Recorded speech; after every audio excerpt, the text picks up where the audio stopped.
pero el fin de todas las cosas se acerca. A veces no queremos empezar una reunión leyendo esas palabras. El fin de todas las cosas se acerca. Sean pues ustedes prudentes y de espíritu sobrio para la oración. Sobre todo, sean fervientes en su amor los unos por los otros, pues el amor cubre multitud de pecados. Pueden tomar asiento. Interesante que el apóstol Pedro, diciendo, se va a acabar el mundo, se acaba todo pronto, se acerca el fin. Por tanto, sean prudentes, aprovechen bien el tiempo.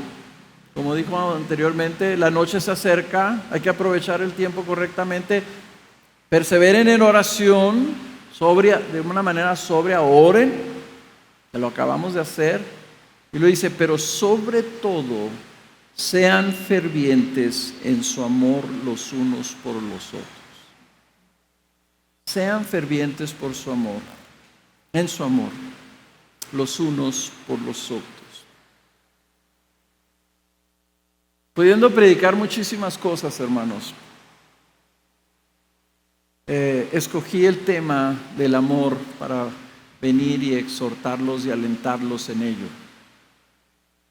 Jesucristo dijo que lo que distingue la iglesia o debe distinguir la iglesia cristiana no es lo que no hagamos, no es cómo nos vistamos, no es cómo cantamos canciones, no es cómo educamos a nuestros hijos.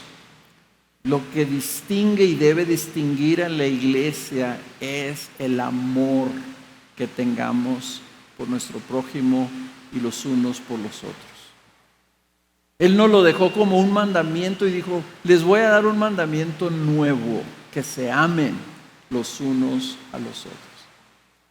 Tan importante lo dijo, en esto el mundo va a saber que ustedes son mis discípulos. Y desgraciadamente, hermanos, a veces digo la verdad, sí, yo visito muchas iglesias, he visitado muchas iglesias a través de los 46 años que he servido al Señor. Y muchas veces yo no escucho eso. Yo escucho tantas otras cosas, como decir somos gracia soberana, hacemos esto así, no hacemos aquello, no anden haciendo esto, hagan aquello. Y no hablamos de lo que Cristo consideró lo más fundamental. Aquí el apóstol Pedro está diciendo, sobre todas las cosas, por sobre todo. El apóstol Pablo también en el libro de Colosenses también dice, pero sobre todo, ámense.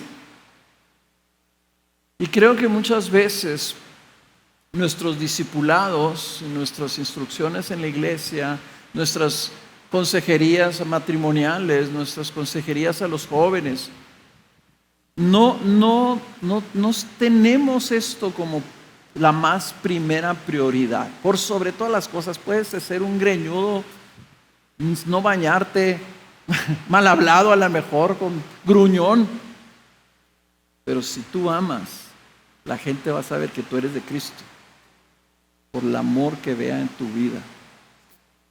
Así de importante es. Ahora, el problema es que somos llamados a amar a las personas sin necesariamente que las personas merezcan ese amor, ganen ese amor, provoquen ese amor en nosotros. Por eso el título de mi mensaje el día de hoy es Amando al no amable. Porque si hemos nosotros de cumplir el mandamiento de Cristo, si hemos de crecer en el amor, si hemos de ser la iglesia que el mundo sepa que somos discípulos de Jesús, debemos procurar amar al que no es amable. Amar al que no es amable. Pedro le dice aquí a la iglesia que debe permanecer con un amor ferviente. ¿Qué quiere decir un amor ferviente? Es un amor ferviente, quiere decir que está encendido. En otras palabras, es como decir, el automóvil está encendido, está siempre caminando. Tú siempre deja el carro caminando. Siempre está encendido. Nunca debemos o nunca hay momentos cuando no debemos amar. Nunca podemos dejar de tener la intención de amar. Nunca debemos pensar que vamos a amar a aquellas personas que nos amen a nosotros primero, sino que nosotros debemos tener siempre la intención de amar. Ahora, sabiendo que el amor ha sido muy mal usado, mal entendido por mucho tiempo, déjenme darles una definición del amor. Es una definición un poquito técnica, pero el amor.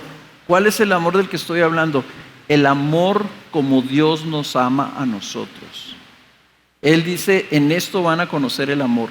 Y lo conocemos viéndolo a Él, como Él nos ama a nosotros. El amor como Dios ama es es un esfuerzo intencional, dinámico. Dinámico es contrario a pasivo. No se ama sentado en la silla.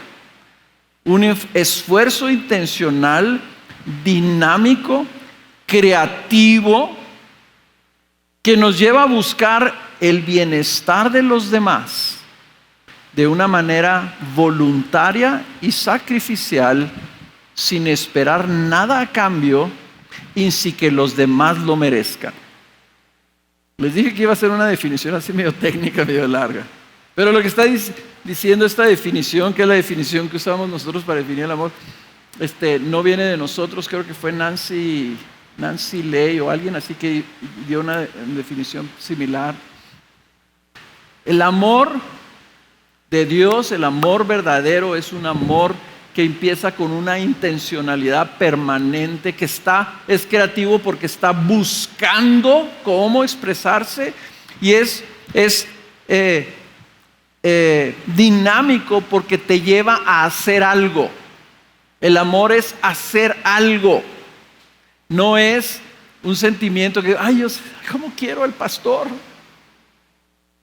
No, eso no es amor. Eso es un sentimiento que tú puedas tener. El amor es algo dinámico, ¿ok? El amor es ir y luego buscar la manera de producir un bien, de traerle un bien, de buscar el bien de la otra persona. Y no lo haces porque la persona se lo haya ganado, y no lo haces esperando algo a cambio.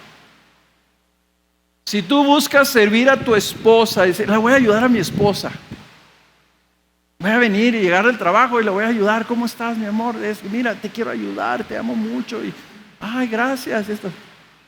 Y luego al final, oye, mi amor, pues dame un besito, tráeme un sándwich o algo. Y ella dice, ¿sabes que estoy muy cansada? Ay, yo como si te serví y ahora tú no me sirves a mí. Eso no es amor. ¿Ok? No lo confundamos. El amor es sin esperar nada a cambio, y no porque la otra persona se lo haya ganado. No porque la otra persona lo merezca. Porque así es como Cristo nos amó a nosotros, ¿o no? Nosotros no habíamos ganado nada, merecíamos el infierno. No hicimos nada en favor de provocar ese amor, al contrario, éramos enemigos de Dios, y Dios dio a su Hijo. No fue un sentimiento de Dios así decir, ay, ¿cómo quiero a mis criaturas? Porque lo que salía de Dios de manera natural al vernos a nosotros como pecadores era su ira. Pero Él buscó intencionalmente enviar a su Hijo a morir y sacrificarse, y derramando su sangre para darnos el mayor bien que pueda existir, que es que los pecadores seamos perdonados y recibamos la herencia de la gloria eterna. Ese es el amor de Dios. Y ese es el amor que el Señor dice, ámense como yo los he amado a ustedes. Y Él define el amor. El mundo no define el amor. Lo más absurdo que pueda haber es que alguien le diga un hombre le diga a su esposa, ya no te amo, porque amo a otra mujer que no es mi esposa. O sea, te voy a hacer un mal a ti porque amo a otra. Y el mundo dice, es que si es el amor el que te guía. Yo lo he escuchado hasta en el radio de comentaristas que justifican algo así. Es que el amor siempre gana. O el amor, como dicen, hay que dejarse guiar por el amor. No le hace que dejes destruida a tu familia. Ese no es amor. Dios define el amor y nos llama a que nosotros perseveremos fervientemente en ellos. Ahora, dice aquí que el amor cubre multitud de pecados. Y es ahí donde yo quiero concentrarme el día de hoy, de ver cómo el amor cubre el pecado. El amor es lo que se requiere cuando hay transgresiones, cuando hay ofensas contra nosotros. Porque si estamos hablando de que el amor es conforme a Dios lo definió, vean ustedes cómo respondió Dios a nuestro pecado. No respondió con venganza, no respondió con juicio, respondió con amor. Y dice, el amor cubre multitud de pecados. Entonces aquí es como el amor, cuando hay ofensas, cuando hay dificultad, cuando hay pecado, cuando hay agresión, ahí es donde se requiere el amor. Y se requiere el amor, y por eso es que es sacrificial. Cuando somos confrontados con el pecado de otro, ahí es donde se ve más claramente el amor. Y sin embargo, nosotros usualmente lo que hacemos es que justificamos el no amar porque el otro nos ha ofendido. ¿O no es cierto eso? Oye, ¿por qué no vas? ¿Cómo voy a ir yo si él fue el que me ofendió a mí? Pero pues sírvelo. Ah, no. ¿Cuándo me ha servido él a mí? O sea, si alguien nos ofende, nos retraemos de ellos, sentimos que los podemos juzgar, los condenamos, buscamos obtener alguna satisfacción de ellos, buscamos retribución. Y una manera de ilustrar el amor también, que me gusta ilustrarlo así siempre, trataba de explicar yo a mis hijos, ¿verdad? El amor siempre da, el antiamor siempre quita. El amor siempre es hacia afuera, es entregar, es dar, es ir, es hacia afuera. El odio es hacia adentro. Quiero algo para mí. Quiero retribución, quiero satisfacción, quiero que me pida perdón y de rodillas y llorando. Es más, quiero que se vaya arrastrando desde aquí hasta mi casa de rodillas y luego me pida perdón y luego voy a ver si lo perdono. Eso es lo que queremos. Y el amor es dar. Pero el otro se portó mal, pero yo doy. Hacia afuera, no hacia adentro. ¿Cómo se llama el que nosotros vivimos para hacia adentro? Se llama egoísmo. Se llama amarnos a nosotros mismos. Se llama la idolatría del yo, de mi ego. Lo que yo quiero, lo que yo necesito, lo que a mí me gusta, lo que a mí me satisface. Perdón, que se me mueve aquí lo que me tendo a moverme mucho. ¿Ven lo contrario? Amarte tú, y que Jesús no ama a tu prójimo. El amor bendice. El amor da, aun cuando nos hagan daño. Por eso el amor vence, como dice Romanos 12:17, vence el mal con el bien, vence el pecado con amor. El amor bendice en lugar de maldecir.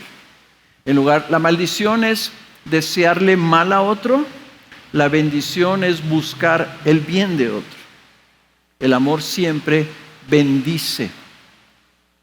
Ahora, Eso también implica que el amor busca la paz, no la retribución. Busca hacer el bien y la bendición del prójimo, aunque el otro no sea amable, aunque el otro nos haya hecho daño. Y para ilustrar esto, les voy a pedir que abran sus Biblias en el capítulo 10 del libro de Lucas. Nuestro tema es el amor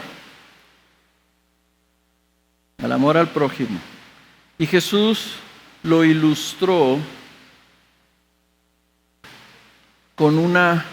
se lo ilustró a un joven, a un escriba, a un experto de la ley.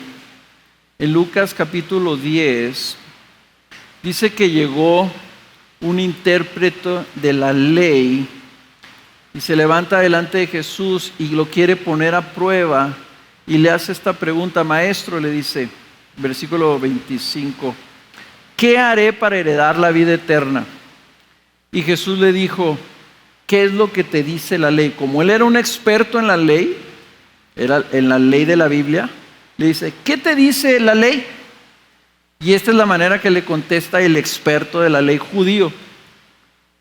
Amarás al Señor tu Dios con todo tu corazón, con toda tu alma y con toda tu fuerza y con toda tu mente, y a tu prójimo como a ti mismo. Entonces Jesús le dice, correcto, vive así y vas a tener la vida eterna. Y entonces el escriba le dice, no, Señor, pero pues aquí no me ayudas porque ¿quién es mi prójimo? El Señor está pensando como piensan los jóvenes. No, el Señor no está pensando como piensan los jóvenes. El escriba le contestó como a veces a los padres nos dicen los jóvenes: mijo, no vayas, ¿qué les puedo decir? No vayas a hacer esto. Y los jóvenes le dicen, bueno, pero poquito sí se puede o no. En otras palabras, siempre estamos buscando cuál es el límite, ¿verdad? ¿Hasta dónde puedo llegar sin que sea pecado? Y el escriba le dice al Jesús, ok, amar a mi prójimo, pero ¿quién es mi prójimo? O sea, este es mi prójimo, este otro. Él quería que le dijeran, a estos sí ames y a estos no. Y ahí es donde viene la parábola del buen samaritano, que vamos a leer ahí en el versículo 30. Y dice así, Jesús le respondió, cierto hombre bajaba de Jerusalén a Jericó y cayó en manos de salteadores, los cuales después de despojarlo y de darle golpes, se fueron dejándolo medio muerto. Por casualidad, cierto sacerdote bajaba por el camino y cuando lo vio, pasó por el otro lado del camino. Del mismo modo, también un levita, cuando llegó al lugar y lo vio, pasó por el otro lado del camino. Pero cierto samaritano que iba de viaje, llegó a donde él estaba y cuando lo vio, tuvo compasión.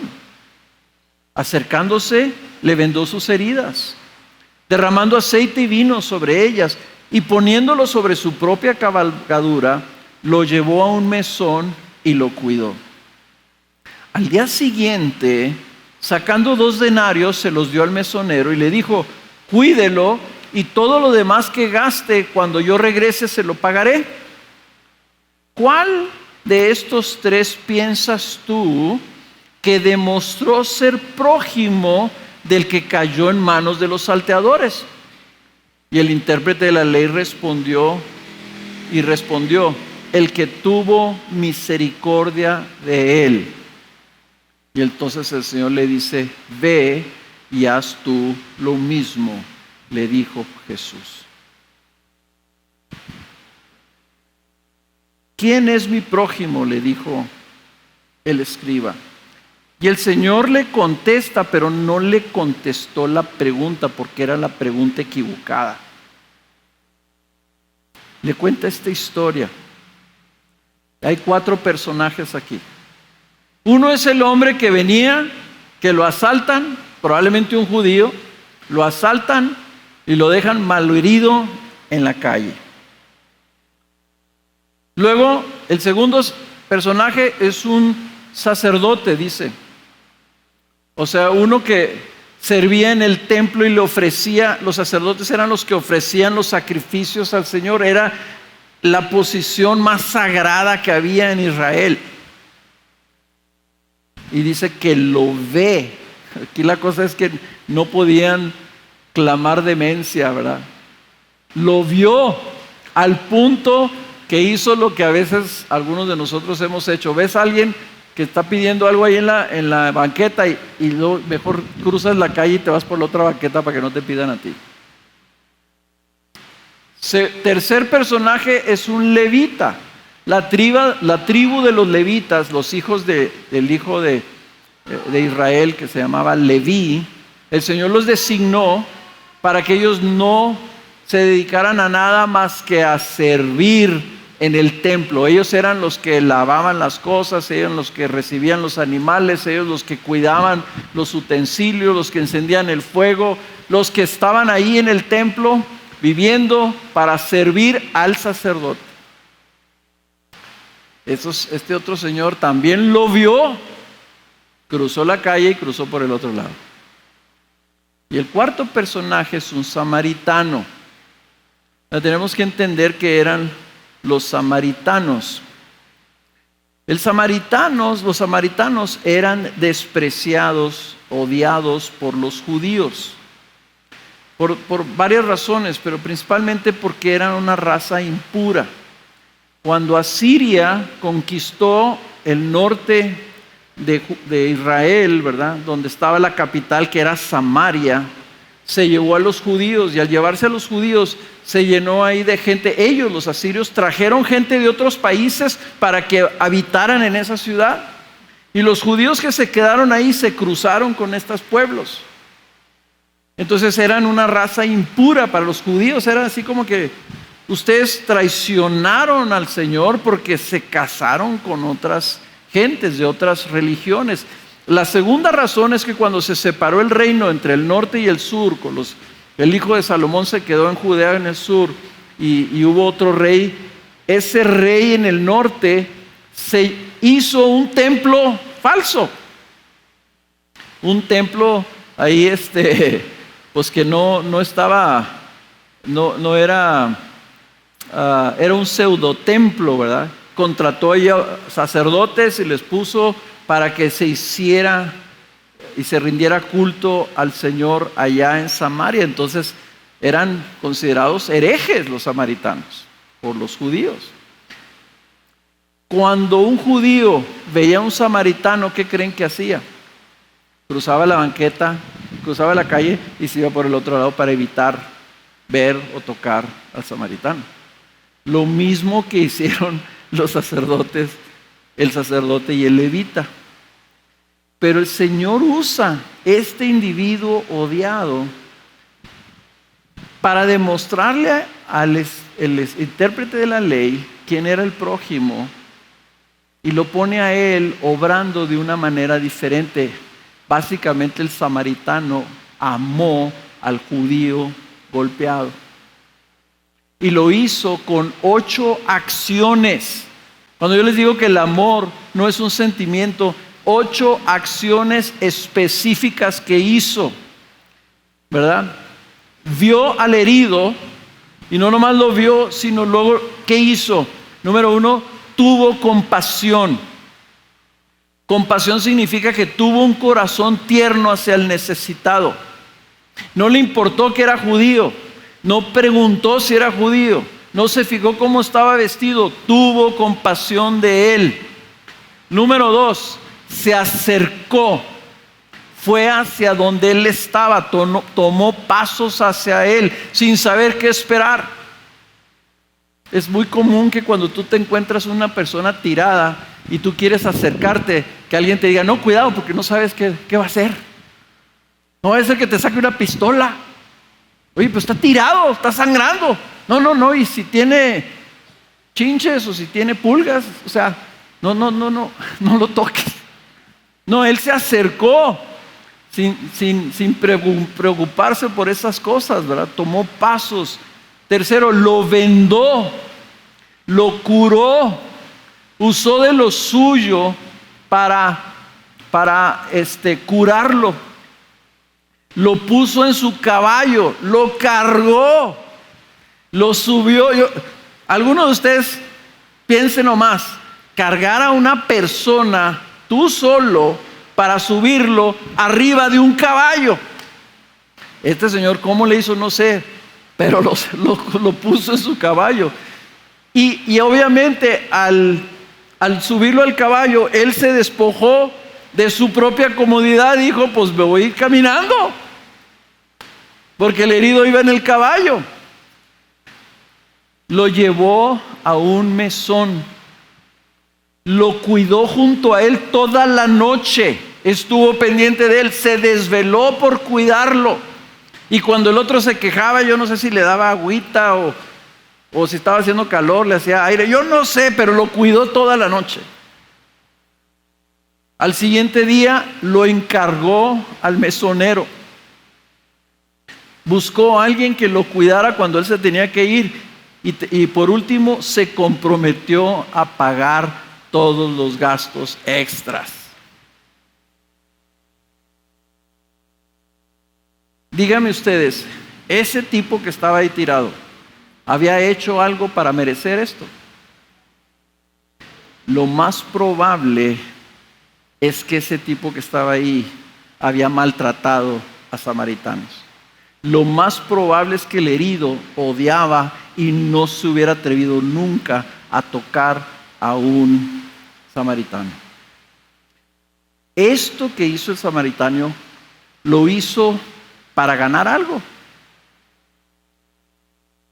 Lo hizo porque el sacerdote le dijo, más vale que tú ayudes a ese tipo.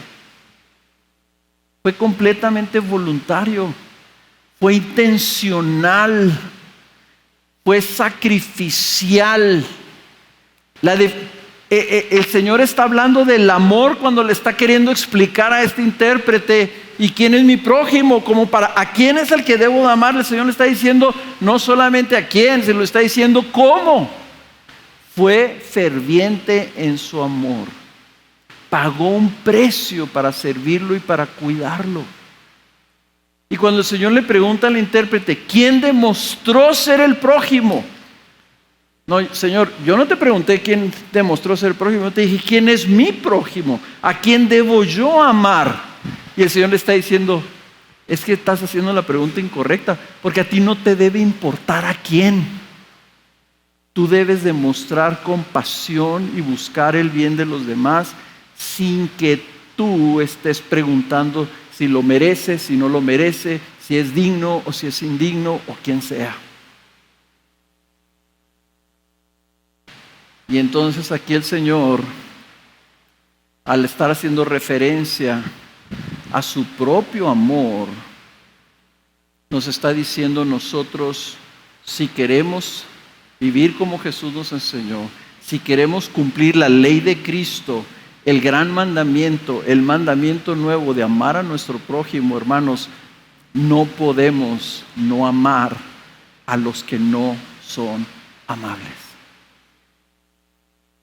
Y al poner él a un sacerdote y a un levita como ejemplo, nos está diciendo que nosotros podemos decir que somos creyentes y que somos hijos de Dios, pero también podemos pasar de largo a aquellos que necesitan de nuestro amor, aquellos que estamos llamados a amar. Oye, pero es que ellos van a una iglesia que no estoy muy de acuerdo con ellos. Es más, es que ellos van a una iglesia que viene siendo un culto. Es que ellos son del otro partido. Es que ellos son, ponle lo que tú quieras. O sea, yo tengo que amar a mi vecino que todos los fines de semana me desvela hasta las 3, 4 de la mañana porque tiene el radio a todo vuelo con sus amigotes y están carcajeándose ahí en el patio que está a un lado de mi ventana y yo no puedo dormir. O sea, yo tengo que amar a mi vecino que cuando barre la calle me echa a mí la tierra. O sea que yo tengo que amar al cuate que iba yo despacito ahí en la calle y no lo dejaba que me rebasara, y cuando pasó y me maldijo con una mala palabra. Tengo que amar a mi compañero de trabajo que cuando yo hice el trabajo y luego él fue y presumió con el patrón que él lo había hecho, ya le dieron un ascenso y a mí no, a mí me regañaron. ¿Quién es tu prójimo?, preguntó él. El Señor le está diciendo, tu prójimo es tu prójimo. ¿Sabe qué significa? El prójimo, la palabra prójimo no tiene antónimo. Porque ¿saben qué quiere decir prójimo? El que está próximo, el que está cerquita, el que está ahí. Ahorita tu prójimo son todos los que están sentados a tu alrededor. Tu prójimo son todos los que están aquí que viven en Urangato y Moroleón. Tu prójimo son todos los mexicanos. Tu prójimo son todos los cristianos. Tu prójimo es toda la raza humana. Ese es tu prójimo. Y por cierto, si tú tienes un perrito y dices que es tu hijo y dices, mi perrito es mi prójimo, creo que tu perrito no es tu prójimo. ¿Okay? Y hay personas que aman más al perrito que al prójimo. Eso es nomás ahí como para caerles yo gordo a los que tienen perrito. Entonces, si eso es lo que Jesús nos está enseñando, la pregunta es, ¿cómo le hacemos para amar al que no es amable? Ser amable significa que es una persona que te inspira amor. ¿Ok? Es amable. El amable es la persona que es bien fácil amarla. Entonces, ay, es que es bien amable. Yo no batallo en ser amable con él, porque él es amable. Pero aquí Jesús nos está diciendo, es que tú tienes que amar al que no es amable. ¿Cómo le hacemos? ¿Qué se necesita para amar al no amable? Bueno, vayan a su Biblia en Colosenses capítulo 3, versículo 12. Aquí ya el Señor nos dio varias claves, ¿verdad? Y dice, y esto va directito a nosotros, hermanos, esto es el Señor hablándote a ti, a cada uno de ustedes. Dice, entonces ustedes, ¿ok? Aquí nadie se agacha así como que no, a mí no me está tocando. No, ustedes como escogidos de Dios, santos y amados de Dios, revístanse, vístanse, prepárense de tierna compasión, bondad, humildad, mansedumbre y paciencia, soportándose unos a otros y perdonándose unos a otros si alguien tiene queja contra otro. Noten a quién se está refiriendo. A tu prójimo, y si tienes queja de tu prójimo, no le hace. Como Cristo los perdonó, así también hagan ustedes. Sobre todas estas cosas, aquí está ahora Pablo diciendo, sobre todo esto, lo más importante, vístanse de amor, que es el vínculo de la unidad. Le está hablando el Señor, ustedes que son amados de Dios, ustedes que fueron escogidos de Dios, ustedes que ya fueron santificados por Dios, tienen que vivir de esta forma. Y ya vimos aquí algunas de las cosas que está listando Pablo. Ya el Señor nos lo puso en la parábola del hijo pródigo, ¿verdad? Dice, para amar tenemos que tener tierna compasión. La compasión es esa ternura del corazón en donde nos mueve la necesidad de la otra persona. No podemos ser indiferentes. Llega alguien contigo y te digo, ¿sabes qué? Estoy batallando con esta cosa. No puedes decir, ay, pobre, pues que Dios te bendiga, hermano. No puedes hacer eso. No puedes caminar por el otro lado de la banqueta. No puedes evitar a una persona diciendo, no me le voy a acercar a esta hermanita porque cada vez que me acerco me dice una tragedia que está viviendo y quiere que todos le ayudemos, y pues no. Mejor le saco la vuelta, decía, ¿verdad? La compasión tiene que ser tierna. Empieza el amor con un corazón tierno. La bondad. Todos entendemos lo que es la bondad. La bondad es hacer el bien. La bondad es el deseo de hacer el bien. Es buscar el bienestar del otro. Esa es la definición del amor. Es lo que estamos buscando. Ser bondadosos con aquellos que tienen una necesidad. Humildad. ¿Por qué pone Pablo aquí humildad dentro de esta lista donde está hablando de amarse los unos a los otros? Porque la definición de la humildad en Filipenses capítulo 2 es esta. La humildad es que consideres la necesidad del otro más importante que tu propio interés. Eso es el amor. Yo siempre lo defino así. Si el amor es una moneda, la humildad es el otro lado de la moneda. Los dos van siempre juntos. Tú no puedes amar si no eres humilde, y no puedes ser humilde y no amar. Porque el amor es hacer el bien a los demás por encima del tuyo, y la humildad es considerar la necesidad y los intereses del otro más importantes que los tuyos. El amor y la humildad siempre van juntos. Mansedumbre. La mansedumbre es esa ternura en tu vida, ¿verdad? En donde es como la combinación de la compasión y la humildad. Es como cuando él iba guiando el caballo donde iba el herido, ¿verdad? O sea, él estaba siendo manso.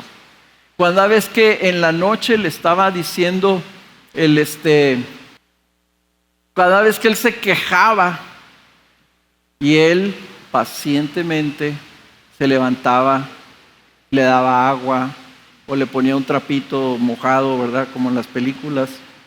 La mansedumbre es esa actuar con gentileza, no ser agresivo contra los demás. La no aspereza.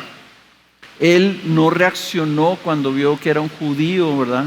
El cuidado con el que lo expresó, eso es mansedumbre. Y la paciencia es todo el tiempo que él gastó, cómo él fue hasta donde tenía que ir, regresó para ver qué había pasado, ¿verdad? La paciencia es esa perseverancia en hacer el bien. El paciente todo lo soporta, el paciente no reacciona. Y son cosas que vienen inclusive en esa definición del amor fraternal que hace Pablo en 1 Corintios 13. El amor es paciente, dice, ¿verdad? No hay reclamos. Pero aquí hay dos características del amor que Pablo enfatiza al final. Y lo dice, unos a otros, soportarse unos a otros. El amor, dice 1 Corintios 13, todo lo soporta. ¿Qué significa soportarse? Significa que si yo ahorita me bajo y me tuerzo el tobillo y no puedo apoyar el pie, alguien viene y me toma el brazo, me dice, echa tu brazo, abrázate de mí, y pone su brazo en mi cintura y me soporta, me levanta, ¿verdad? Soportar es sostener, es como si, sopórtate con la pared, apóyate ahí, es ser el apoyo de la persona que está débil. Y dice, sopórtense unos a otros, sosténganse unos a otros, está dispuesto a llevar las cargas unos de otros. El amor implica entonces que cuesta trabajo, cuesta esfuerzo, cuesta tiempo, cuesta dinero. El samaritano soportó al herido. Si es gratis, no es amor. Si no te cuesta nada, no es amor. La segunda cosa que enfatiza aquí Pablo es el perdón. No podemos amar al no amable sin que haya perdón de nuestra parte. Cuando el samaritano vio que era judío, en ese momento tuvo que tomar una decisión. ¿Le tomo en cuenta las ofensas de los samaritanos o lo ayudo. Y en ese momento no tomó en cuenta que era samaritano y lo ayudó. Obviamente lo perdonó porque no tomó en cuenta la enemistad que había y tuvo compasión de él. Hermanos, es absolutamente necesario perdonar para poder amar. La Biblia le enfatiza más de una docena de veces que nosotros debemos perdonar como Dios nos ha perdonado a nosotros. Como el ejemplo de los dos deudores, donde uno le debía 216 toneladas de plata. Los que saben de tráiler saben que un tráiler carga más o menos 40 toneladas.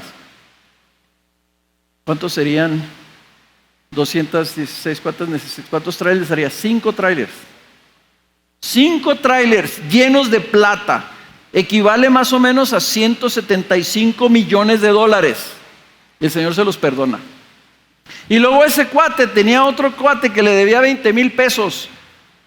Y lo estaba ahorcando y lo echó a la cárcel porque no le pagaba los 20,000 pesos. Le perdonaron 175 millones de dólares y estaba ahorcándolo por 20,000 pesos. Al final, ya sabemos la historia, los dos deudores lo agarraron y lo echaron a la cárcel a él y a toda su familia. Hermanos, nosotros tenemos que perdonar de antemano. Tenía un amigo que decía, yo me levanto diciéndole, Señor, el día de hoy yo decido perdonar a todas las personas que me vayan a ofender de antemano, ya los perdono. No sé si era como yo, que ofendemos a muchas personas o nos ofenden, ¿verdad? Pero ella decía, yo los voy a perdonar. Y era una buena práctica, se me hizo muy sano. Yo nunca en mi vida me he levantado decidiendo que voy a perdonar a todo el que me ofende, ¿verdad? Vayan a Lucas capítulo 6. Lucas capítulo 6.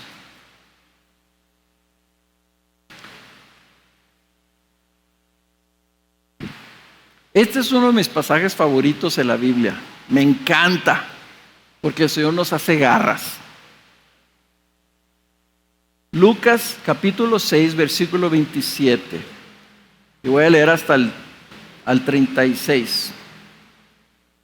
Dice así: a ustedes los que oyen les digo, amen a sus enemigos, hagan bien a los que los aborrecen, bendigan a los que los maldicen, oren por los que los insultan.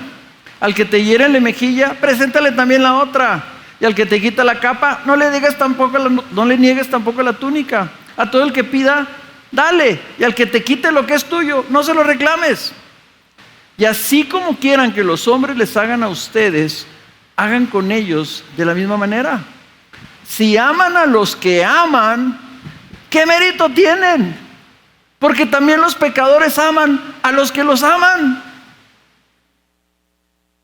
Vayan a la cárcel, si pueden, en el día de visita, y vean ustedes a los presos, que muchos de ellos son asesinos y ladrones y terribles. Si va la abuelita a visitarlos, el preso ese maleante, malvado, ay abuelita, llorando, abuelita, cómo te extraño, te quiero. Dice, hasta los peores aman a la abuelita. Dice, eso no tiene chiste. Amar al que te ha hecho bien toda su vida, eso no tiene chiste. Dice, ¿qué mérito tienen si también los pecadores aman a los que los aman? Si hacen bien a los que les hacen bien, ¿qué mérito tienen? Porque también los pecadores hacen lo mismo. Si prestan a aquellos de quienes esperan recibir, ¿qué mérito tienen? También los pecadores prestan a los pecadores para recibir de ellos la misma cantidad. Antes bien, amen a sus enemigos y hagan bien y presten no esperando nada a cambio, y su recompensa será grande y serán hijos del Altísimo, porque Él es bondadoso para con los ingratos y perversos. Sean ustedes misericordiosos, así como su Padre es misericordioso. Vean el estándar. El Señor yo sé que ustedes han estado escuchando una serie sobre el libro de Marcos, ¿verdad? Los evangelios. El Señor nunca se disculpa. El Señor no anda diciendo, no, pues yo entiendo que ustedes pues son pecadores. Amen poquito, hombre. Hagan lo que puedan. No. Te dice muy claro, ustedes sean como soy yo. Ustedes sean como Dios es. Dios fue misericordioso con ustedes. Ahora ustedes sean misericordiosos con el que te dé una bofetada. El que te quitó, el que te robó, vuélvele a prestar. Es más, regálaselo. Es más, tú ve y busca cómo le haces un bien. Señor, pero no es justo. ¿A poco fue justo que viniera Jesús a morir por nosotros?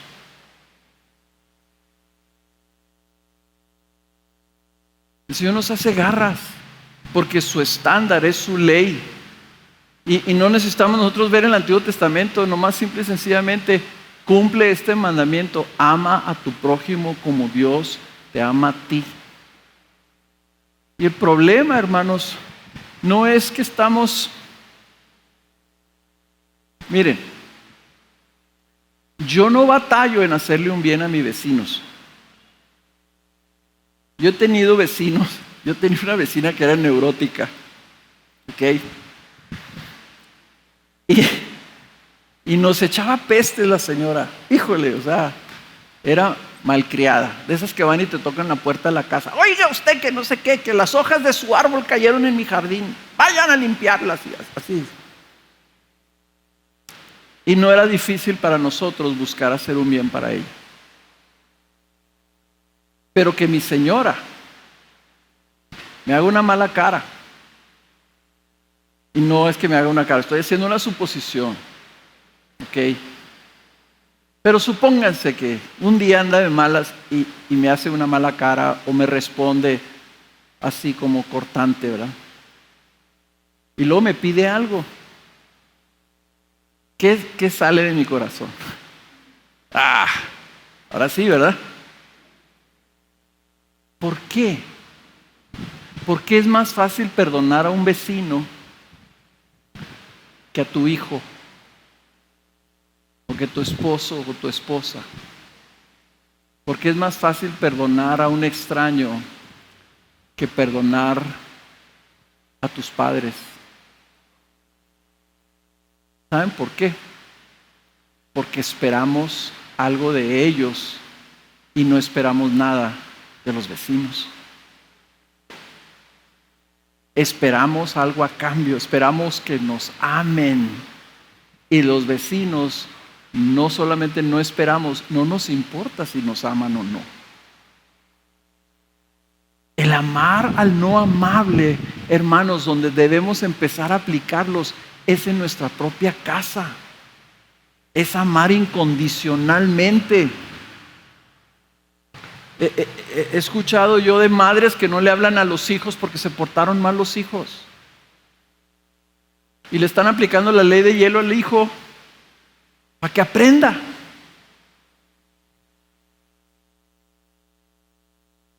¿Qué estás haciendo, verdad? ¿Quieres un desquite? Porque si la intención es formarlo, instruirlo, instrúyelo modelándole el amor de Cristo.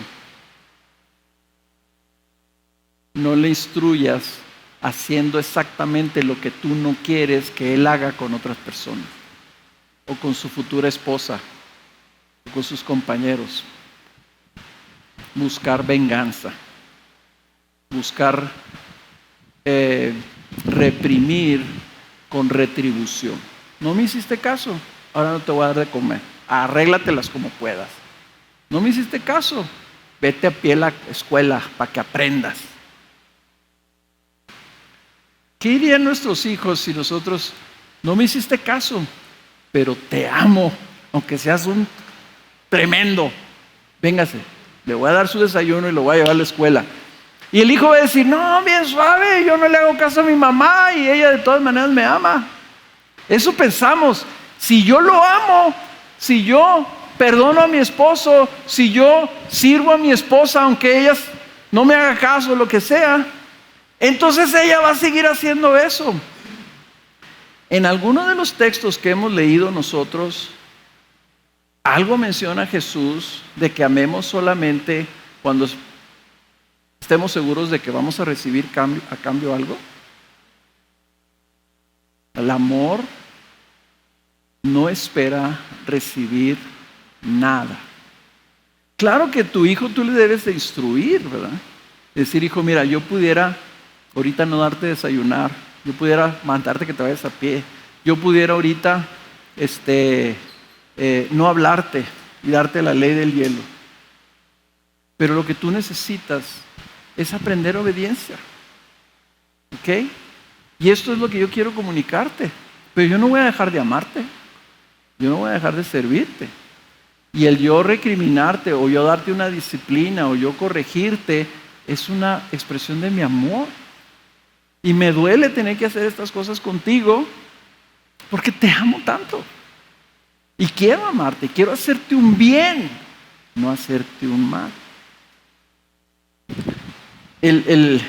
Cuando el amor se vuelve así, ¿verdad? Entonces es cuando dice que cubre multitud de pecados.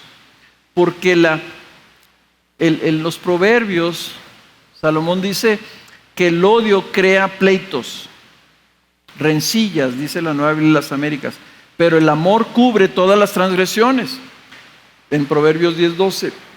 Y lo que está diciendo es que si tú respondes un mal con otro mal, va a haber bronca. Si tú me pegas y yo te la devuelvo, ¿qué crees que va a pasar? Que el otro que te pegó va a decir, no, pues sí, yo merecía eso, ¿verdad? No, ¿sabes qué? Ahora sí, ya cálmate. Ya me pegaste tú, ya estamos a mano, vamos a ser amigos. No, tú me pegas, yo te la devuelvo y ya se armó. Ya se armó. A la muerte, o sea, ya se armó. Aquí es saber quién va a ganar. El amor, si tú me pegas y yo te pongo la otra mejilla, dice, cubro tu pecado. Es cubrir el pecado, cubrir las transgresiones, significa cuando alguien tiene frío, tú lo cubres. Cubrir el pecado significa, ¿verdad?, que si nosotros no respondemos en la misma forma, nosotros estamos haciendo algo para apagar el pleito. No se promueve más el pleito. Entonces, por ejemplo, vamos a pensar en un matrimonio, ¿verdad? Hay esposas que vienen con los pastores y están llenas de amarguras contra el esposo y dicen cosas así, es que mi esposo es muy egoísta, no me toma en cuenta, no me muestra cariño, no me muestra cuidado, no tiene consideración para con mis necesidades, yo soy un vaso más frágil y él es un abusón, es un conchudo, etcétera, etcétera, etcétera. Y están los esposos, ahorita les están sonando las orejas y las esposas están diciendo, sí son, dígale algo a mi esposo. Él está siendo desobediente a la palabra. Él necesita arrepentirse. Él va a dar cuenta ante Dios por el trato que le está dando a una hija de Dios. Pero ¿es esa una excusa para que entonces tú desobedezcas a Dios y no lo ames y no lo respetes? Porque si tú usas la desobediencia o la insensibilidad de tu esposo para entonces tú pecar y no amar, tú no estás cubriendo el pecado, estás echándole gasolina a la lumbre.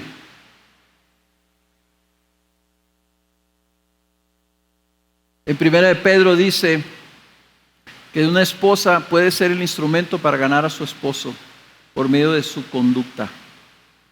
Y ahí es donde viene esa expresión, ¿verdad?, de que tu esposo a veces es tu amado enemigo, como somos nosotros a veces con Cristo. Y lo mismo pasa al revés. A veces los esposos están llenos de amargura también porque la esposa no lo respeta. Le muestra desagrado, inconformidad, desilusión. Y entonces ella toma esa actitud de reclamo y de queja contra su esposo. Entonces, ¿qué hace el esposo? Se ausenta, se desconecta, prefiere llegar tarde o prefiere cualquier excusa para no estar en la casa que estar con ella, la abandona. Pero el esposo tiene un llamado a amar a su esposa como Cristo amó a la iglesia. Cuidarla como uno cuida y sustenta su propio cuerpo. Entonces, si la esposa tiene un problema en su carácter, ha caído en esa queja, y decimos, bueno, pues tú haz lo que tú tienes que hacer, y lo que nosotros hemos visto en tantos años de consejería matrimonial, lo que hemos visto es que cuando cada uno hace lo que tiene que hacer, funciona el matrimonio. Y en un matrimonio donde ninguno de los dos está haciendo nada, el matrimonio es como un engranaje donde los dos trabajan, ¿verdad? Los dos están engranados y los dos están moviendo el molino. Si se desconectan, no sucede absolutamente, el matrimonio nunca va a progresar. Si se unen, aunque uno sea el único que trabaja, ¿sabes una cosa? Se da vuelta. Si los dos están separados, hay un problema del 100% en el matrimonio. Si uno está siendo obediente, si uno está amando, el problema nomás es del 50%. Y yo he visto matrimonios, yo he visto personas, miren, yo he visto una esposa que me dijo esto: yo no soporto a mi marido, yo lo escucho que va entrando a la casa y yo voy y me encierro en mi recámara. Dice, no lo quiero ni oler, lo detesto. Hablo con el marido, le digo, no estás amando a tu mujer. Regresa con la intención de amar a su mujer. Un mes después, esa misma esposa llega, se los prometo, que no está de testigo. Un mes después llega la señora y digo, ¿cómo van? Dice, no me lo vas a creer, dice, pero me siento como si estuviera en mi segunda luna de miel. ¿Por qué? Porque el esposo decidió amar y cubrir la transgresión, no solamente la de él, sino la de su esposa también. Hermanos, no tiene vuelta de hoja, no nos la quebremos. Estamos pensando ahorita en aquel que me insultó, en el vecino, en el que me falló, en el que no me quiso ayudar cuando fui a hacer un trámite, en el gobierno, en el presidente municipal, en todas estas gentes que odiamos muchas veces. No los debemos odiar, los debemos amar, los debemos servir. Pero eso es lo fácil. Lo difícil es amar cuando los que esperamos que nos amen a nosotros no están siendo amables. Lo difícil es amar a los que están sentados aquí ahorita en este auditorio. Porque tú los ves y dices, él es un hermano, es un creyente y yo espero de él otra cosa. Y si no me la da, yo voy a agarrar rencor, amargura y le voy a sacar la vuelta. Le pedí ayuda y no me ayudó. Es para mí ya un cero a la izquierda. Ahí es donde tienes que amar. Y ahí es donde se cubre la multitud de transgresiones. Ahí es donde el amor funciona y dice, ahí es donde tú vas a demostrar que verdaderamente eres hijo de Dios. Ahí es donde es glorificado Dios, cuando tú das fruto amando, ¿verdad?, como Cristo te amó a ti.